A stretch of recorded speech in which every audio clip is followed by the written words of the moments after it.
जनता पोल, सबसे सटीक राजनीतिक विश्लेषण, हर राज्य पर पैनी नजर। नमस्कार, जनता पोल पर आपका स्वागत है और आप देख रहे हैं राजनीति में मुद्दा बिहार का। दिग्गजों के बीच मचा बड़ा सियासी संग्राम। नीतीश भाजपा बनाम तेजस्वी कांग्रेस के मुकाबले में किस राह चलेंगे चिराग पासवान? वोटर लिस्ट में सुधार पर मचे सियासी संग्राम पर आखिर क्यों आग बबूलाए विपक्ष? प्रशांत किशोर की जन स्वराज क्या इस बार दिखाएगी कोई बड़ा कमाल? और क्या अब की बार बिहार में पलट जाएगी नीतीश कुमार की सरकार या फिर नीतीश को ही मिलेगी मुख्यमंत्री पद की कमान? इसी कड़क मुद्दे पर पेश है जनता पोल का सबसे बड़ा राजनीतिक विश्लेषण।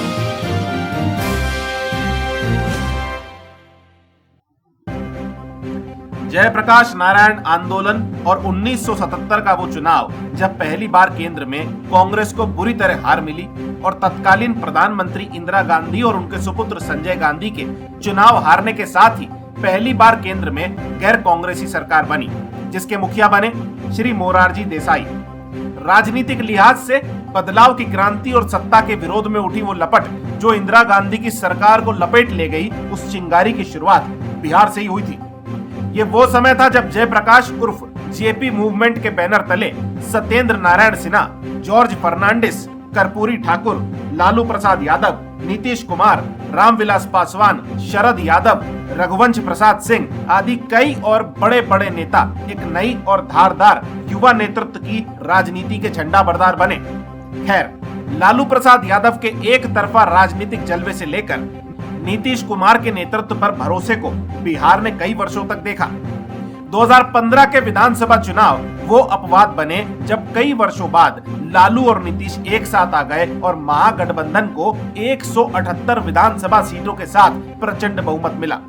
मगर उसके बाद नीतीश कुमार कभी एनडीए तो कभी महागठबंधन से मुख्यमंत्री बनते चले गए और इनकी पलटियों के चलते खुद भाजपा और राजद भी कभी विपक्षी तो कभी सरकार के सहयोगी रहे, लेकिन सरकार के मुखिया रहे नीतीश कुमार। 2020 के विधानसभा चुनाव नीतीश के राजनीतिक इतिहास में सबसे कठिन चुनाव के रूप में सामने आए, जब कांटे की टक्कर वाले उस मुकाबले में राजद कांग्रेस महागठबंधन ने 110 तो वहीं जदयू भाजपा ने 125 सीटें जीत ली और सरकार बना ली। हालांकि बीच में नीतीश ने फिर पलटी मारी। इंडिया गठबंधन में दलों को एकजुट करने के लिए काफी भागदौड़ भी करते दिखे, मगर दोबारा नीतीश और भाजपा एक हो गए और लोकसभा चुनाव 2024 में नीतीश कुमार और चंद्रबाबू नायडू एनडीए सरकार के दो सबसे महत्वपूर्ण सहयोगी के रूप में उभरे, क्योंकि भाजपा बहुमत से चूक गई। अब से चंद दिनों पहले कुछ चुनावी सर्वे सामने आए थे जहां तेजस्वी यादव को मुख्यमंत्री पद के लिए सबसे पसंदीदा चेहरा बताया जा रहा था। 2020 के विधानसभा चुनाव के नतीजे अगर देखें तो ऐसी कई सीटें थी जहां जीत हार का अंतर 50-100 वोट से लेकर 1000 तक था और इतनी कड़ी टक्कर की स्थिति की उम्मीद चुनाव से 3 महीने पहले तक किसी ने भी नहीं की थी।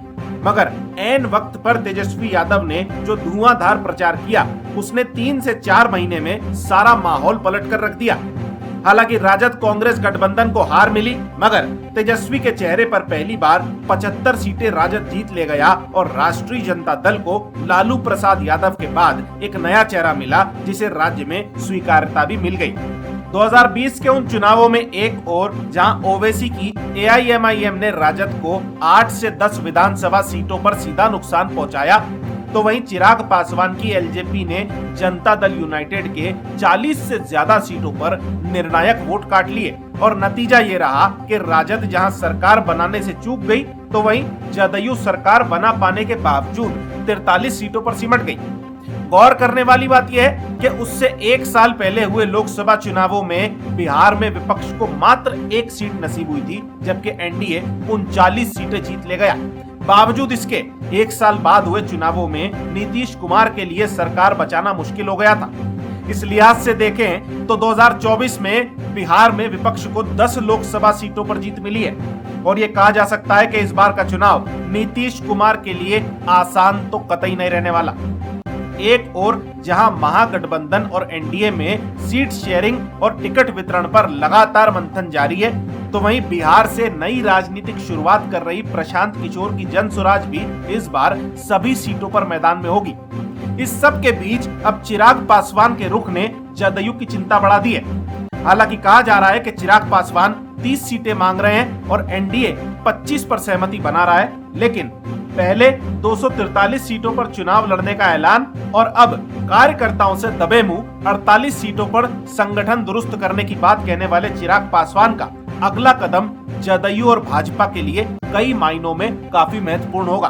विधानसभा चुनाव 2020 में चिराग पासवान के अकेले लड़कर जदयू को 41 सीटों पर नुकसान पहुंचाने को पटना से लेकर दिल्ली में बैठे कई चुनावी पंडित भाजपा की अंदरूनी चाल बता रहे थे, जिससे नीतीश को कम सीटें मिले और गठबंधन में भाजपा नीतीश का बड़ा भाई बन जाए। लेकिन आज की परिस्थिति अलग है, क्योंकि यही नीतीश कुमार केंद्र में भाजपा की सरकार के बहुमत का एक कारण भी है। ऐसे में नीतीश से कोई राजनीति करना या उन्हें छेड़ने से कहीं केंद्र में बैठी एनडीए सरकार डगमगा ना जाए, इसलिए भाजपा भी हर कदम फूंक फूंक कर रख रही है और चिराग पासवान के बयानों और कदमों से दूरी बनाकर चल रही है। लेकिन साथ ही जदयू के तमाम नेता इशारों में चिराग पासवान को ये साफ कर चुके हैं कि या तो गठबंधन में रहिए या निकल जाइए। बिहार में ना और दिल्ली में हाँ वाला रुख अब नहीं चलेगा। दिल्ली में एनडीए सरकार की संख्या 293 है, जिनमें 12 सांसद जदयू और 16 सांसद तेलुगु देशम पार्टी के हैं, यानी 28 सांसद नीतीश कुमार और चंद्रबाबू नायडू के हाथ के नीचे हैं। और इस 28 की संख्या को 293 में से घटा दें तो एनडीए का आंकड़ा 265 पहुंच जाएगा, यानी बहुमत से नीचे। शायद यही वजह है कि केंद्रीय बजट में भी बिहार और तमिलनाडु को अच्छा खासा हिस्सा मिला ही। साथ ही चंद्रबाबू नायडू ने भी हाल ही में बिहार में चुनाव आयोग द्वारा किए गए एसआईआर का विरोध किया है और अब तक केंद्र सरकार और भाजपा की ओर से नायडू की ओर नर्म रुखी अपनाया हुआ है। बिहार की सियासत में यह मुद्दा इसलिए भी और गर्माता जा रहा है क्योंकि खबरें आ रही है कि बिहार में 35 लाख लोगों के मतदाता सूची से नाम हटना तय है, जिस पर विपक्ष ये सवाल कर रहा है कि अगर ये 35 लाख मतदाता फर्जी थे तो क्या लोकसभा चुनावों में भाजपा जदयू इन्हीं के बल पर जीती।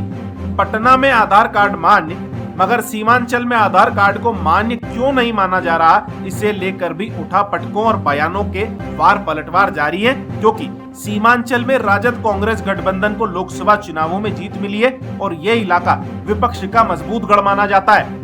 यहाँ अल्पसंख्यक मतदाता बड़ी तादाद में और विपक्ष द्वारा ये आरोप लगाए जा रहे हैं कि चुनाव आयोग की मदद से भाजपा विपक्षी मतदाताओं के मताधिकार का हनन करने की साजिश रच रही है, जिस पर भाजपा भी करारे वार पलटवार कर रही है। दूसरी ओर बिहार के जमीनी माहौल की बात करें तो एक बात साफ दिखाई दे रही है कि नीतीश कुमार से जनता को नाराजगी हो या ना हो, उनकी स्थिति वैसी जरूर होती जा रही है जैसी उड़ीसा में नवीन पटनायक की हो गई थी, क्योंकि एक समय के बाद एंटी इनकम्बेंसी भारी पड़ने लगती है और उससे ऊपर विपक्ष समेत प्रशांत किशोर बार बार नीतीश कुमार की खराब सेहत का हवाला देकर ये कहते दिख रहे हैं कि अब नीतीश बाबू की विदाई तय है।